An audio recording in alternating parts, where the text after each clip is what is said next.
Hello friend, मुझे आशा है कि आप सभी लोग बहुत अच्छे होंगे। इस वीडियो के अंतर्गत हम लोग जियोमेट्री स्टार्ट करने जा रहे हैं। जियोमेट्री में हम लोग क्लास 6 से स्टार्ट करेंगे और क्लास 10 तक के सिलेबस को कंप्लीट करने की कोशिश करेंगे। ठीक है, एक बार देखते हैं कि पूरा सिलेबस क्या है जियोमेट्री का। सबसे पहले हम लोग को बेसिक टर्म देखने होते हैं जियोमेट्री में जो सब जगह प्रयोग होंगे, तो हम उसमें देखेंगे जियोमेट्री आया क्यों और हमारे जीवन में क्या उपयोग है इनका जियोमेट्री का। ठीक है, उसके बाद हमारा सिलेबस स्टार्ट होता है। पहला टॉपिक है कोण, जिसको हम इंग्लिश में कहते हैं एंगल। नेक्स्ट हमारा टॉपिक है समांतर रेखा, जिसको इंग्लिश में कहते हैं पैरेलल लाइंस। थर्ड हमारा टॉपिक है त्रिभुज, जिसको इंग्लिश में हम लोग कहते हैं ट्रायंगल। उसके बाद हम लोग पढ़ेंगे चतुर्भुज, क्वाड्रिलैटरल। उसके बाद हम लोग पढ़ेंगे वृत्त, सर्कल। ठीक है, ये मेरा पूरा रेगड़ का पूरा सिलेबस है। ठीक है, इसी क्रम में हम लोग पढ़ने वाले हैं। सबसे पहले हम लोग जानते हैं कि जियोमेट्री आया क्यों, जियोमेट्री की क्या आवश्यकता है। तो देखिएगा, जियोमेट्री जो शब्द है ना, वो दो शब्दों से मिलकर बना हुआ है, जियो प्लस मेट्री। जियो मीन्स होती है धरती, जियो मीन्स धरती, और मेट्री मतलब होता है मापन। मतलब कहीं पर भी अगर धरती को मापने से संबंधित कोई चीज है तो वहां पर जियोमेट्री का उपयोग कर सकते हैं। अब पूरी धरती तो एक व्यक्ति की हो नहीं सकती है, धरती का कुछ भाग मतलब एक जमीन किसी की है। अब जमीन से संबंधित चीजें अगर हमको मापनी कि कोई जमीन है वो कितनी है, अगर मापने की आवश्यकता है तो हम ज्योमेट्री का प्रयोग कर सकते हैं।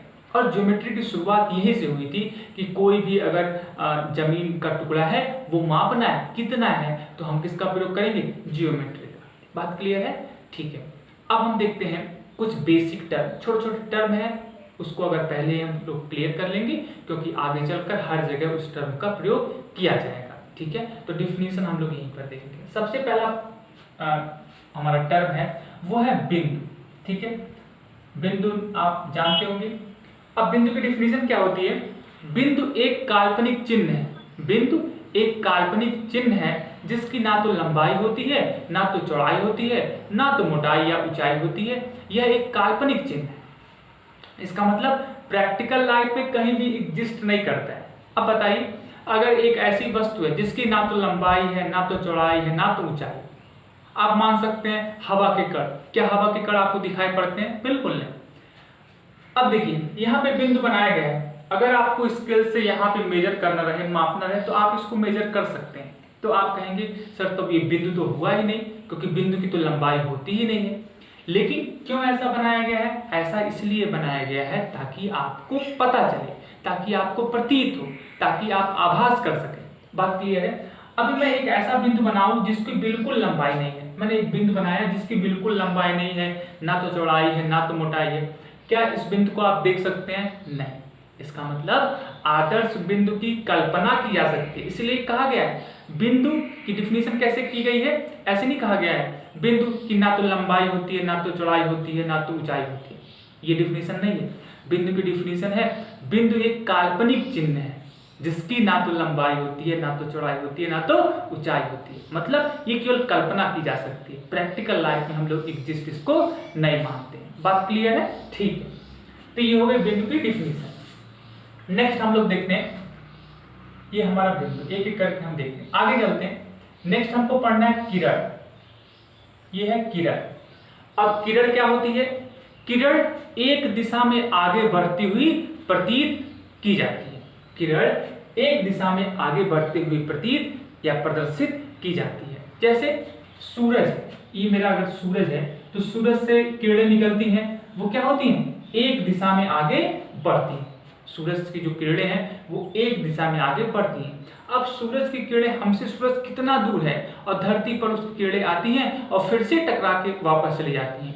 अगर कहा जाए कि किरणों की लंबाई कितनी है? अनंत लंबाई है। अगर धरती नहीं होती तो वो किरणें और भी आगे जाती। कहाँ तक जाती? कोई पता नहीं है। इसका मतलब किरणों की जो लंबाई होती है वो कितनी होती है? अनंत होती है। अनंत का क्या कॉन्सेप्ट है? अनंत एक ऐसी संख्या जो बहुत बड़ी प्रतीत हो रही है और जिसका मापन नहीं किया जा सकता। एक ऐसी लंबाई जिसका मापन नहीं किया जा सकता, एक ऐसी संख्या जिसका मापन नहीं किया जा सकता, वो अनंत कहलाता है। जैसे कहा जाए इस धरती पर पेड़ों की संख्या बताइए, कुल कितने पेड़ हैं, क्या आप बता सकते हैं? बिल्कुल नहीं। तो हम मानेंगे कि इस धरती पर अनंत पेड़ है, या मैं बोलूं इस धरती पर मिट्टी के कणों की संख्या कितनी? अनंत है। अगर किसी चीज को आपको प्रतीत हो रहा है कि ये बहुत बड़ा है, ये बहुत बड़ा है और इसका मापन मैं नहीं कर सकता, तो क्या कहलाएगा? अनंत। यहां तक क्लियर है? ठीक। तो ये अनंत, इसकी लंबाई कितनी है? अनंत। और तीर ये दिखाता है कि ये किस दिशा में आगे बढ़ रहा है, तो इस समय ये इस दिशा में आगे बढ़ रहा है। बात क्लियर है? तो किरण एक दिशा में आगे बढ़ती हुई प्रदर्शित की जाती है। इसके बाद हमारी है रेखा। रेखा क्या होती है? रेखा दोनों दिशाओं में आगे बढ़ती हुई प्रदर्शित की जाती है। रेखा और किरण में बस एक अंतर है, रेखा एक दिशा में आगे बढ़ती है, किरण एक दिशा में आगे बढ़ती है और रेखा दोनों दिशाओं में आगे बढ़ती है। बात क्लियर है? ये हमारी किरण है और ये मेरी क्या है? रेखा। यहां तक क्लियर आपको? ठीक है, ये हमारा किरण और ये मेरा क्या है? बिंदु। तीनों चीजें क्लियर है आपको? ठीक है। नेक्स्ट हमारा है रेखाखंड। क्या है? रेखाखंड। एक बार रेखाखंड का संधि विच्छेद करते हैं, ध्यान से देखिएगा। रेखाखंड, तो रेखाखंड का संधि विच्छेद क्या होगा? रेखा धन खंड। अब रेखा क्या होती है? रेखा दोनों दिशाओं में आगे बढ़ती है, तो हमारी रेखा हो गई। और खंड मतलब क्या होता है? भाग। खंड मतलब भाग। तो रेखाखंड क्या है? रेखा का एक भाग। तो भैया ये पूरी रेखा अनंत लंबाई की है, इसका एक भाग ले लिए, तो ये क्या कहलाया? रेखाखंड। बात क्लियर है? रेखाखंड क्या है? रेखा का एक भाग। रेखा की लंबाई कितनी है? रेखा की लंबाई अनंत है। किरण की लंबाई कितनी है? अनंत है। अब अगर रेखा में से एक भाग ले लिया जाए, उसका एक भाग कहीं से ले लिया जाए, तो क्या कहलाएगा? रेखाखंड। ठीक है, अब बात समझने की कोशिश करिएगा। रेखाखंड की जो लंबाई होती है वो निश्चित होती है। केवल रेखाखंड की लंबाई क्या है? निश्चित है। रेखा की लंबाई निश्चित है? नहीं। किरण की लंबाई निश्चित है? नहीं। बात क्लियर है? तो इतने टर्म आपको क्लियर है? बिंदु, किरण, रेखा, रेखाखंड। बिंदु काल्पनिक चिन्ह है जिसकी ना तो लंबाई है, ना तो चौड़ाई है, ना तो ऊंचाई या मोटाई है। किरण क्या है? किरण एक दिशा में आगे बढ़ती हुई प्रदर्शित की जाती है। रेखा दोनों दिशाओं में आगे बढ़ती हुई प्रदर्शित की जाती है। रेखाखंड रेखा का एक भाग। बात क्लियर है? ठीक है। अब देखिएगा, जब भी आप एनसीईआरटी की बुक पढ़ेंगे ना, तो वहां पर रेखाखंड और रेखा के बीच में आप अंतर पाएंगे। ठीक है, लेकिन आम भाषा में हम लोग बोलते हैं, ना सुनिएगा, हम लोग बोलते हैं 5 सेंटीमीटर की रेखा खींचिए। अब आप थोड़ा सा दिमाग लगा के सोचिए, क्या ये कहना सही है कि 5 सेंटीमीटर की रेखा खींचिए? नहीं, ये सही नहीं है। क्यों? क्योंकि रेखा की लंबाई तो अनंत है। हम ये कह सकते हैं एक रेखा खींचिए, तो एक रेखा का मतलब ये हो गया अनंत लंबाई की रेखा। लेकिन 5 सेंटीमीटर की रेखा खींचिए, क्या ये कहना सही है? नहीं, ये कहना सही नहीं है। क्यों? क्योंकि रेखा की लंबाई तो अनंत है। बताइए, इसका मतलब ये है कि हम प्रैक्टिकल लाइफ में, आम जन की भाषा में, हम लोग रेखाखंड की जगह रेखा का प्रयोग कर लेते हैं, लेकिन 100% वो सही नहीं है। जब आप एनसीईआरटी पढ़ेंगे तो रेखाखंड की जगह रेखाखंड का प्रयोग और रेखा की जगह रेखा का प्रयोग किया जाता है। केवल हम बोलने में कभी कभी रेखाखंड की जगह रेखा का प्रयोग कर लेते हैं, जो 100% सही नहीं है, लेकिन हम आम जन की भाषा में ऐसा बोलते हैं। तो कंफ्यूज मत होइएगा, कहीं पर बोला जाए 5 सेंटीमीटर रेखा खींचिए, तो आप समझिएगा कि किसकी चर्चा हो रही है? रेखाखंड की चर्चा हो रही है। यहां तक क्लियर है? ठीक, आगे बढ़ते हैं। नेक्स्ट हमारा ये एक टॉपिक है कोण। देखिए, कोण का जो कॉन्सेप्ट है ना, वो बहुत ज्यादा इंपॉर्टेंट है। क्यों? आपको लग रहा होगा कंपटीशन एग्जाम में यहां से बहुत सारे क्वेश्चन आते हैं क्या? नहीं, यहां से हो सकता है एक भी क्वेश्चन ना आए। हो सकता है कोण से आपका एक भी क्वेश्चन कंपटीशन में ना आए। तो फिर क्यों इतना इम्पॉर्टेंट है? इम्पॉर्टेंट इसलिए है कि आगे चल के जब आप त्रिभुज पढ़ेंगे, चतुर्भुज पढ़ेंगे, वृत्त पढ़ेंगे तो और समांतर रेखा पढ़ेंगे तो ये चारों जगहों पर कोण का कॉन्सेप्ट आएगा। इसका मतलब अगर आपको कोण का कॉन्सेप्ट बहुत क्लियर है तो आगे चारों जब टॉपिक पढ़ेंगे वहां पर एक सेक्शन तो पहले से ही कंप्लीट आपका हो चुका है कोण वाला। और अगर आपका कोण का कॉन्सेप्ट अच्छा नहीं है तो जब 4 टॉपिक पढ़ेंगे आप तो हर जगह कोण आएगा तो आपको डिफिकल्टी फेस होगी। इसका मतलब कोण का कॉन्सेप्ट तो बहुत क्लियर होना चाहिए। कोई पूछे कितना, तो मैं बोलूंगा कि कोण आपको दिखना चाहिए।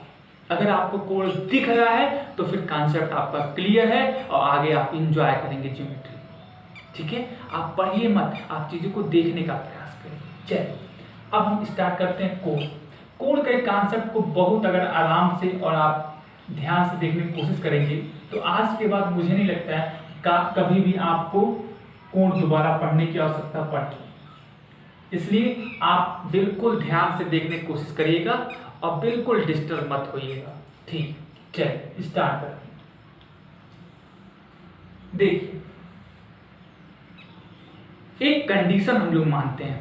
अब सोचिए आप कि आंधी का मौसम है और आप रोड से जा रहे हैं, ठीक है, और आपके खेत के किनारे एक पेड़ है, ठीक है, और आंधी में वो पेड़ झुक गया है और आपको लगा कि वो पेड़ गिर जाएगा। आपको ऐसा लगा कि पेड़ गिर जाएगा।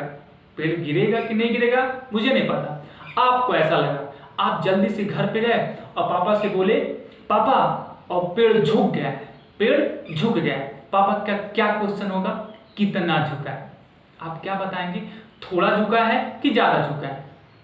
मैं आपको कई बार बता चुका हूं, गणित में कभी भी थोड़ा या ज्यादा का कॉन्सेप्ट नहीं चलता है। जब भी आपको क्लियर कट कॉन्सेप्ट चाहिए तो आप अंकों के रूप में प्रदर्शित करने की कोशिश करिए। मैं बोलूं मेरे पास ज्यादा रुपए है, कितना रुपया है? कितना रुपया है मेरे पास? ज्यादा का मतलब कितना है? मेरे पास 100 रुपए है। मुझे लग रहा है मेरे पास ज्यादा है। क्यों? क्योंकि मैंने देखा था कि मेरे बगल में जो लड़का था उसके पास केवल 2 रुपए थे, तो मुझे ज्यादा लगेंगे कि नहीं? बिल्कुल ज्यादा लगेंगे। लेकिन मेरे बगल में एक अरबपति आदमी आ गया, अब तो मैं भिखारी बन गया हूँ 100 रुपया लेकर। इसका मतलब ये है कि जब आप ज्यादा और कम का कॉन्सेप्ट लेकर चलते हैं तो आपको अपनी बात से हमेशा बदलना पड़ता है। ठीक है, एक समय मैं बोला मेरे पास ज्यादा पैसे हैं, फिर मैं बोल रहा हूं अरे मैं तो भिखारी हूं। ये कौन सा कॉन्सेप्ट हुआ? लेकिन अगर मैं वहीं पर अंकों के रूप में प्रदर्शित करने की कोशिश करता कि भैया मेरे पास 100 रुपए हैं, तो भैया एक व्यक्ति नहीं 1 लाख व्यक्ति पैसा लेकर आ जाए, 1 करोड़, 10 करोड़, 50 करोड़, 100 करोड़, तो मुझे अपनी बात से बदलना नहीं पड़ेगा। क्यों? भैया मैं पहले भी बोला था मेरे पास 100 रुपए हैं, अब भी मैं बोल रहा हूं 100 रुपए हैं, और 1 लाख लोग आ जाए तब भी मैं बोलूंगा मेरे पास 100 रुपए हैं। तो ये गणित की ताकत है, ये गणित की ताकत है कि आपको अपनी बात पर स्थिर अगर रहना है तो आप चीजों को संख्याओं के रूप में प्रदर्शित करने की कोशिश करिए। और कोण भी यही है। कोई पूछे कोण क्या है? कोण किसी भी झुकाव को गणितीय अंक, गणितीय मतलब संख्याओं के रूप में प्रदर्शित करने का एक तरीका है। इसका मतलब ये डस्टर झुका हुआ है, आप बताइए तो झुका हुआ है ना? इस बोर्ड पर ये डस्टर झुका हुआ है, आप इस बात से राजी हैं? ठीक है, अब बताइए ये डस्टर ज्यादा झुका हुआ है कि कम झुका हुआ है? कंफ्यूज। लेकिन मैं एक आपको ऐसी ट्रिक बताने वाला हूं जो आप इसको गणितीय रूप में बता सकते हैं कि कितना झुका हुआ है। बात क्लियर है?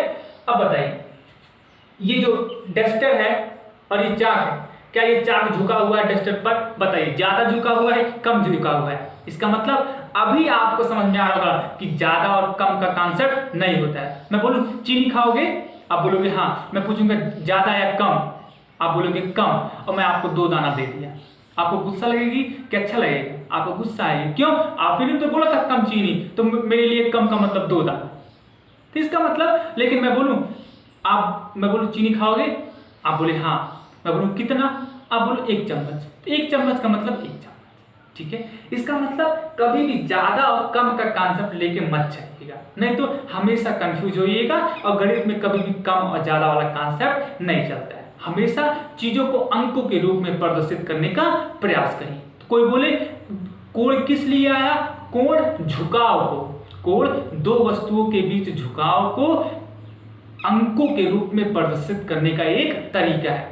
सर दो वस्तु है, जब पेड़ मेरा झुका हुआ है तो वहां तो केवल एक ही वस्तु है, पेड़ ही है। नहीं नहीं नहीं, वहां पर धरती के रिस्पेक्ट में, धरती के सापेक्ष में पेड़ की बात मैं कर रहा हूं। जब भी कोई चीज झुकी है कि नहीं झुकी है, जब इस बात की चर्चा करनी है तो आपको बताना पड़ेगा किसके सापेक्ष, किसके सापेक्ष। बात क्लियर है? ठीक है, चलिए तो कोण की डिफिनेशन की बात कर लेते हैं। कोण की डिफिनेशन होती है दो वस्तुओं या दो रेखाओं के बीच बने झुकाव को कोण कहते हैं। ठीक है, अब अगर एक पेड़ है वो झुका हुआ है तो वहां पर दो वस्तु क्या है, एक वस्तु धरती है और एक पेड़ है, तो दोनों के बीच में जो झुकाव बना है वो क्या है, कोण। यहां पर देखिएगा ये मेरा डस्ट, ये चाक है और ये बोर्ड है, तो इनके बीच में ये झुकाव है, ये क्या है, झुकाव है, और ये झुकाव क्या कहेंगे, कोण। मेरे पास दो उंगलियां हैं, ये दो उंगलियों के बीच में झुकाव है और ये जो झुकाव है इसको कहते हैं कोण। बात क्लियर है? ये मेरे पास डस्टर है और इस डस्टर और हाथ के बीच में झुकाव है और जो झुकाव इसको क्या कहते हैं, कोण। क्या आपको कोण दिख रहा है? बिल्कुल दिखना चाहिए। चलिए नेक्स्ट बहुत ज्यादा इंपॉर्टेंट मैं बात करने जा रहा हूं और वो बात है कोण के मूवमेंट। ठीक है, कोण के मूवमेंट, ध्यान से सुनने का प्रयास करिएगा। देखिए मेरे पास दो डंडे हैं। अब अगर दोनों डंडे एक दूसरे के ऊपर है, मान लीजिए दोनों डंडे बिल्कुल सीधे हैं और दोनों एक दूसरे के ऊपर है, बताइए दोनों डंडों के बीच में झुकाव कुछ है कि नहीं है? झुकाव नहीं है, कोण शून्य अंकों के रूप में प्रदर्शित करने का प्रयास कर रहा हूं। 0 से आगे बढ़ता है कोण और 360 पे पूरा होता है। कितने पर? 360। ठीक है, अब देखिएगा अभी झुकाव कितना है, झुकाव बिल्कुल नहीं है, 0 मानेंगे। अब झुकाव बढ़ रहा है, झुकाव बढ़ रहा है, कितना है, कितना है आप देख कर नहीं बता सकते। इसके लिए गणित के वैज्ञानिकों ने एक इंस्ट्रूमेंट दिया है जिसका नाम है प्रोटेक्टर, या हम कहते हैं चादर। ठीक है, तो हमारे पास प्रोटेक्टर है, हम प्रोटेक्टर की सहायता से कैसे मापेंगे वो हम देखने वाले हैं। आप बिल्कुल परेशान मत होइएगा, लेकिन अभी ये विश्वास करिए कि मैं प्रोटेक्टर की सहायता से बता सकता हूं कि इसके बीच में कितना कोण बनता है। बात क्लियर है? और जैसे ये आगे ऊपर बढ़ता जा रहा है, झुकाव बढ़ता जा रहा है, झुकाव बढ़ता जा रहा है। अब आपको लग रहा होगा सर फिर से कम हो रहा है। नहीं, कम नहीं होता है। जब एक बार बढ़ना शुरू हुआ तो हमेशा मानते हैं कोण बढ़ता हुआ जा रहा है, मतलब झुकाव बढ़ता हुआ जा रहा है। ठीक है, अब झुकाव बढ़ रहा है, झुकाव बढ़ रहा है, झुकाव बढ़ते हुए जा रहा है और आगे बढ़ रहा है। मैं एक बात ध्यान दीजिएगा, मैंने एक को स्थिर कर दिया है और दूसरे को आगे बढ़ा रहा हूं, अब बढ़ता जा रहा है, और जब घूम के जिस स्थिति में था उसी स्थिति पे पहुंच जाता है तो कोण पूरा हो जाता है, और इस कोण को कहते हैं संपूर्ण कोण या 360 अंश का कोण। इसका मतलब कोण का कांसेप्ट क्या है, एक चक्कर पूरा अगर घूम गया तो 360 अंश का कोण बन गया, और इसको झुकाव के रूप में प्रदर्शित। कुछ लोग को कंफ्यूजन आती है केवल यही झुकाव है, ये झुकाव नहीं है। नहीं, ये भी झुकाव है, ये झुकाव आगे बढ़ता हुआ जा रहा है, ये भी झुकाव है, ये भी झुकाव है, ये भी झुकाव है, ये पूरा झुकाव ही है। बात क्लियर है? ठीक, अब देखिएगा, अब कुछ कोणों की पहचान बिना प्रोटेक्टर के भी हम कर सकते हैं। कैसे? ये जो कोण है इसकी पहचान हम कर सकते हैं जब दोनों रेखाएं एक दूसरे के ऊपर है, कोण कितने अंश का, 0 अंश का। ठीक है, आप प्रोटेक्टर से मापेंगे तब भी 0 अंश आएगा, और जब ये कोण आगे बढ़ता हुआ इस स्थिति में आ जाता है, एक रेखा दूसरे रेखा के इस स्थिति में आ जाती है, ये कोण होता है 90 अंश का। इसका आप प्रोटेक्टर से जब मापेंगे तब भी 90 आएगा, और इस स्थिति का आप पहचान बहुत आसानी से कर सकते हैं। बात क्लियर है? ठीक है, आगे ये बढ़ रहा है, कोण बढ़ रहा है, ये कोण कितने अंश का है मुझे नहीं पता, लेकिन जब दोनों रेखाएं एक दूसरे के बिल्कुल सीध में इस स्थिति में आ जाती हैं, ये कोण बन जाता है 180 अंश का। प्रोटेक्टर से आप मापेंगे तब भी 180 अंश आ जाएगा। और मैं आगे बढ़ूं तो ये कोण बन जाता है कितने, 270 अंश का। और आगे बढ़ूं और अगर रेखा घूम के फिर उसी स्थिति पे आ जाती है तो ये कोण कितने अंश का पूरा हो जाता है, 360 अंश। ये कंफ्यूज मत होइएगा, 0 और 360 में अंतर है। 0 तब बन रहा है जब ये रेखा ऊपर थी, मतलब चली ही नहीं थी, और 360 तब बन रहा है जब घूम के आई है और नीचे से पूरा घूम के इस तरीके से जब बनाई है कोण, तब 360 अंश का हुआ है। बात क्लियर है? ठीक, अब मैं सभी स्थितियों को बनाने की कोशिश करता हूं, ध्यान से देखिएगा।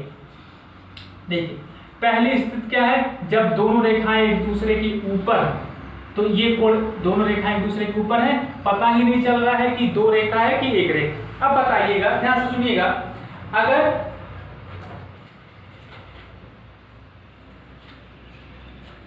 मेरे पास एक कागज है, अगर इस कागज को मैं फाड़ के एक दूसरे के ऊपर इस तरीके से चिपका दूं और थोड़ा दूर से मैं आपसे पूछूं, बताओ एक कागज है कि दो कागज है, पता नहीं चलेगा कि एक कागज है कि दो कागज है। वो स्थिति यहाँ पर भी है। तो इस कोण को हम कहते हैं जीरो अंश। पता है ये अंश जो है ना, ये इसको कहते हैं अंश। ये कोण को मापने की इकाई है। इकाई का मतलब समझते हैं ना, अलग अलग वस्तुओं, अलग अलग चीजों को हम अलग अलग इकाई में मापते हैं। जैसे लंबाई को किस में नापते हैं, मीटर में, और वजन को किस में नापते हैं, किलोग्राम में, तरल पदार्थ किस में मापते हैं, लीटर में, समय किस में मापते हैं, सेकंड में।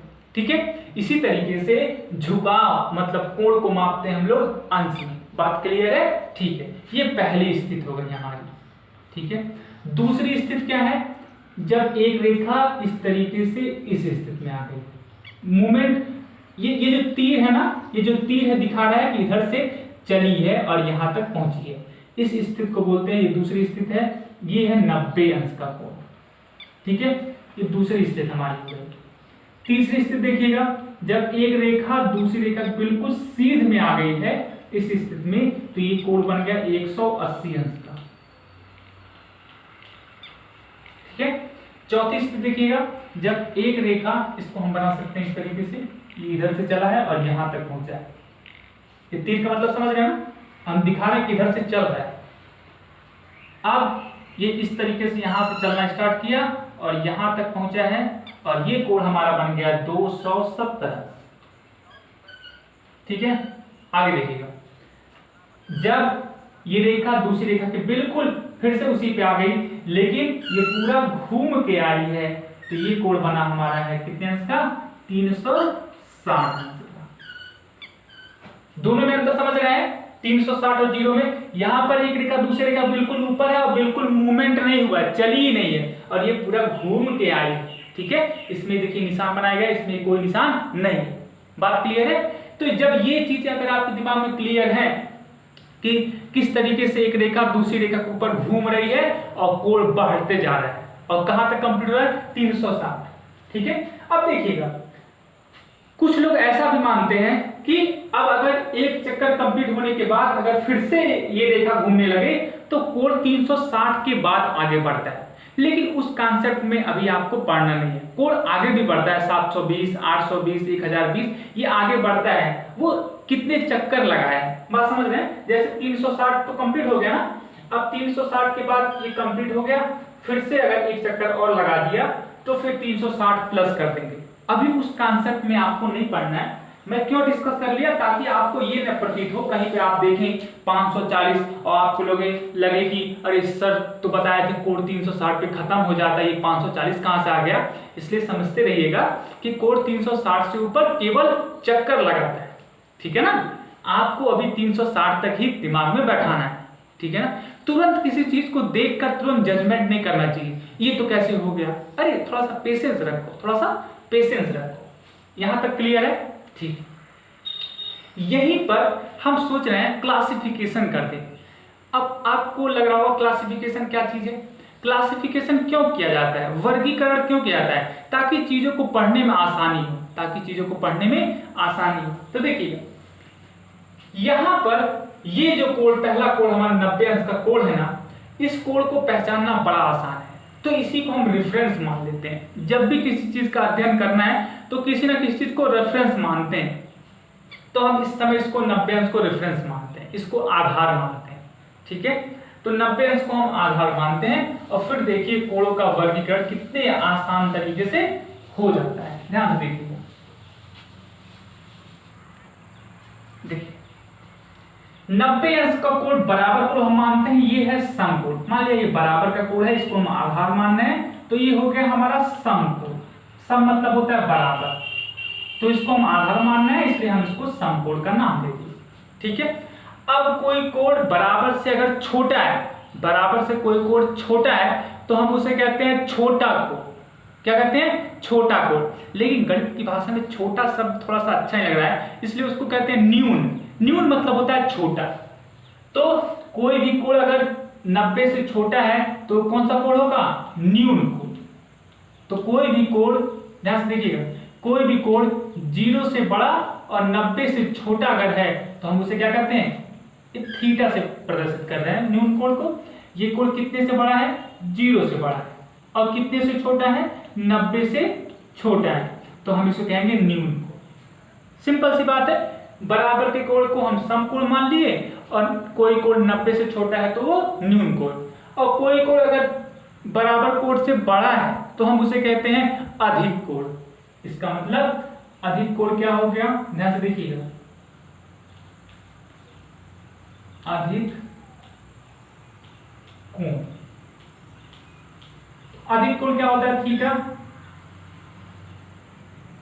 0 से बड़ा, 90 से बड़ा, 90 से बड़े कोण कह रहे हैं, 90 से बड़ा और 180 से छोटा।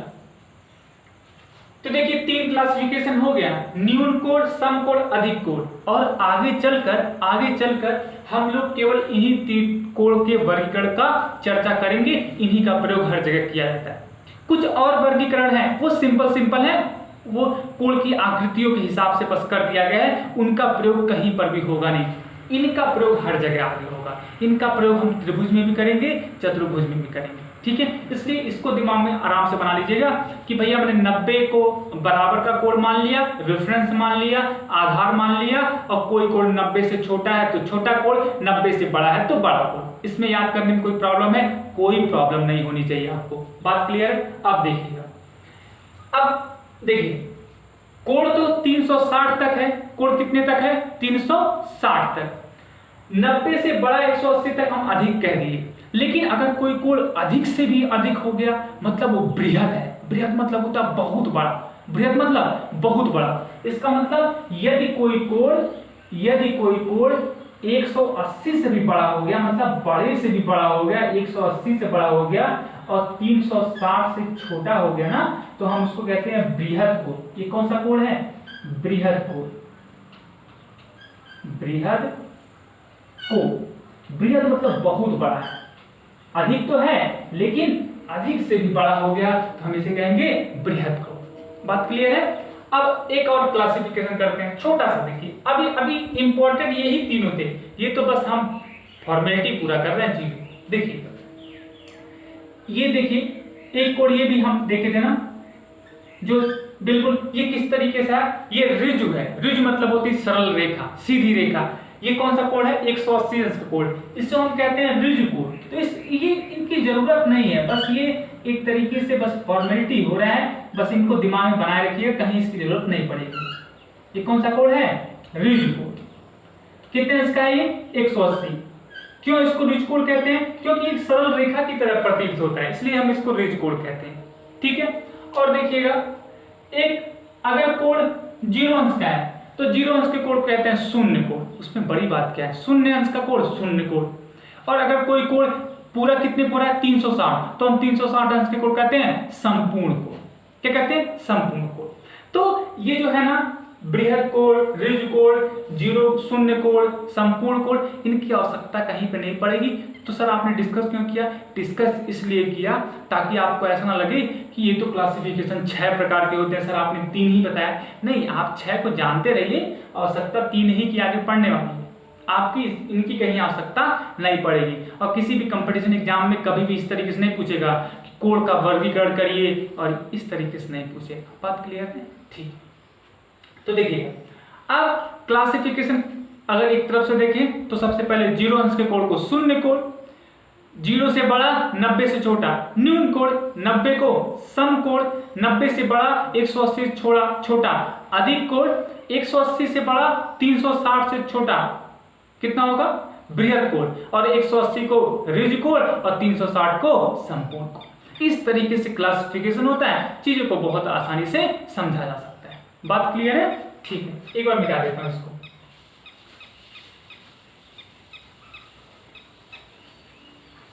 अब यहीं पर एक टेस्ट ले लेते हैं, देखते हैं कि आप कर पाते हैं कि नहीं। करने की कोशिश करिए, ठीक। कोण 0 से शुरू हो रहा है, फिर 0 से बड़ा, 90 से छोटा। थीटा मतलब कोण होता है, थीटा मतलब कोण, ठीक है। उसके बाद एक कोण 90 का है, फिर एक कोण 90 से छोटा, 90 से बड़ा और 180 से छोटा, ठीक है। फिर एक कोण है 180 का और फिर एक कोण है 180 से बड़ा, 360 से छोटा, फिर एक लास्ट कोण हमारा है 360। क्या आप बिना देखे सभी कोण का नाम लिख सकते हैं क्या? एक बार वीडियो को पॉज करके आप लिखने का प्रयास करिए, ठीक है। मुझे आशा है कि आप लिखे होंगे। इसको हम कौन सा कोण कह रहे हैं? शून्य कोण। ये कौन सा कोण है? शून्य कोण। ये कौन सा कोण है? न्यून कोण। और ये कौन सा कोण है? मिलाइएगा अपनी कॉपी से। ये कौन सा कोण है? समकोण। ये कौन सा कोण है? अधिक कोण। ये कौन सा कोण है? ऋजु कोण। ये कौन सा कोण है? बृहद कोण। और ये कौन सा कोण है? संपूर्ण कोण। बात क्लियर है? ठीक है, चलिए। यहां तक अगर आपको चीजें क्लियर हैं तो फिर ज्यादा दिक्कत नहीं है। अब हम किस ओर बढ़ रहे हैं, आप ध्यान से सुनने का प्रयास करिएगा। अब हम बढ़ रहे हैं कोण के मेजरमेंट की तरफ, कोण के मेजरमेंट की तरफ, ठीक है, कि कोण का मेजरमेंट कैसे करेंगे। अभी तक तो हमने सीखा कि भैया हाँ ठीक है, झुकाव कोण कहते हैं, झुकाव को मापेंगे कैसे, तो कोण को हम मापते हैं प्रोटेक्टर से, ठीक है। तो उसका एक रेफरेंस लिया गया है, ध्यान से देखने का प्रयास करिए। देखिए, ये हमारा इस तरीके से प्रोटेक्टर होता है। अगर आपके पास प्रोटेक्टर हो तो आप उसको हाथ में ले लीजिए। इस तरीके से हमारे पास एक प्रोटेक्टर होता है, ठीक है। यहां पर 90 लिखा रहता है, यहीं पर लिखा रहता है 0 और यहीं पे लिखा रहता है 180 और आगे देखा जाए तो यहीं 10 और यहाँ पर 170। इस तरीके से आगे बढ़ता है, ठीक है। अब देखते हैं मेजर कैसे करते हैं, वो चीज बहुत इंपॉर्टेंट है, ध्यान से देखने की कोशिश करिए। चल, ये बहुत इंपॉर्टेंट बात है, ठीक है ना, ध्यान से देखिए। सबसे पहला डाउट बच्चों के मन में ये रहता है कि सर एक ही स्थान पर 0 भी है और एक ही स्थान पर 180 भी है। सर एक ही स्थान पर 10 है, एक ही स्थान पर 170 है। आप चार्ट में अपने देखिए ध्यान से, तो आपको ज्यादा क्लियर होगा। सर ये कैसे संभव है कि एक ही स्थान पर 10 भी 170 भी? ध्यान से सुनिए, कोई परेशानी की बात नहीं। देखिए, हम कोण मानते हैं एक रेफरेंस के हिसाब से कि कोण बढ़ते हुए प्रतीत हो रहा है। हम ये मानते हैं कि कोण बढ़ रहा है, तो कोण बढ़ता किस डायरेक्शन में है? हमेशा हम मानते हैं कोण धनात्मक दिशा में आगे बढ़ता है, और धनात्मक दिशा का कोण हम मानते हैं एंटी क्लॉकवाइज। ध्यान से सुनिएगा, जैसे भैया ये जो कोण है ना, देखो ध्यान से सुनना, ये कोण इस तरीके से भी बन सकता है, और या ये नीचे वाला अगर बढ़े तभी तो कोण बनना है ना। दोनों दिशा में कोण बन सकता है, लेकिन दोनों कोणों में अंतर है। ध्यान से देखिएगा, अगर एक रेखा इस तरीके से है और अगर दूसरी रेखा इस दिशा में आगे बढ़ी है, ये जो तीर है ये दिखाता है कि ये जो रेखा है ये इस दिशा में आगे बढ़ी है, और अगर यही चीज इस तरीके से हो तो दिखाता है दूसरी रेखा नीचे की तरफ बढ़ी है। दोनों में अंतर है। ये कौन सी डायरेक्शन है? ये है anti clockwise direction. Anti clockwise मतलब पता क्या होता है? जिधर घड़ी की सुइयां घूमती हैं उसके विपरीत दिशा, ठीक है। तो घड़ी की सुइयां तो इधर से घूमती हैं, घड़ी की सुइयां कैसे घूमती हैं भैया? ये 12 होता है, ये फिर 3 होता है, तो घड़ी की सुइयां तो ऐसे घूमती है ना। तो ये कौन सा डायरेक्शन होगा? क्लॉकवाइज। तो ये क्या हो गया? Anti clockwise. तो एंटी क्लॉकवाइज डायरेक्शन में अगर कोई कोण बनना है तो हम इसे लेते हैं धनात्मक, पॉजिटिव, और क्लॉकवाइज कोई कोण बनना है तो हम लेते हैं नेगेटिव। तो धनात्मक कोण और ऋणात्मक कोण का कांसेप्ट समझ में आया? अब देखिएगा, अगर आपको धनात्मक या ऋणात्मक कुछ भी नहीं दिया है, बहुत बार ऐसा रहेगा, इस तरीके से दिया है, इस तरीके से बस, अब यहाँ पे बस इस तरीके से बना देगा, कोई तीर नहीं है। जब कोई भी तीर ना रहे तो हम क्या ले लेते हैं, धनात्मक, ठीक है। और कक्षा 10 तक 99% जगहों पर केवल हम लोग धनात्मक कोण की चर्चा करते हैं। ऋणात्मक कोण का कॉन्सेप्ट मैंने क्यों यहाँ पर थोड़ा सा बताया आपको, ताकि आपको मैं बस डायरेक्ट ये नहीं बता दूं कि देखो भैया छोड़, नीचे वाला छोड़ दो, बस ऊपर वाला देखते रहो। मैंने आपको क्लियर कट करने की कोशिश की है कि आपको कोई कंफ्यूजन ना रहे कि क्यों हम ऊपर वाला ले रहे हैं, क्यों हम नीचे वाला छोड़ रहे हैं, ठीक है। अब देखिएगा, इसका मतलब हम लोग कोण धनात्मक लेंगे और एंटी क्लॉकवाइज डायरेक्शन में बढ़ता हुआ हम लोग दर्शाएंगे। तो जो कोण बढ़ रहा है 0, 10, 20, 30, 40, 50, उस कोण का हम लोग मेजरमेंट करने वाले हैं। और जो 180, 170, 160, 170 जो घटता हुआ दिखाया जाता है वो निगेटिव, वो ऋणात्मक कोण को दर्शाता है। हम लोग यहाँ पर केवल धनात्मक कोण की चर्चा कर रहे हैं और इसलिए हम लोग 0 से जो बढ़ता हुआ क्रम है उसको हम लोग मेजर करते हैं।